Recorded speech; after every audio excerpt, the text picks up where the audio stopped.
How to use Etsy gift mode feature. To use the Etsy's gift mode feature, first things first, launch the mobile application on your device or simply open any web browser of your choice, then head to the Etsy.com.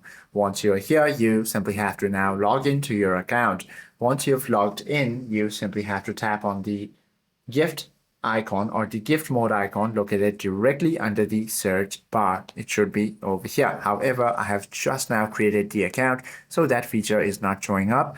And also this feature is not yet available within my region, but if you find it, you simply have to now tap on it. From there, you have to now input the recipient's detail, select the person, and then select the occasion, pick these three interests. Now you simply have to explore personas and curated results.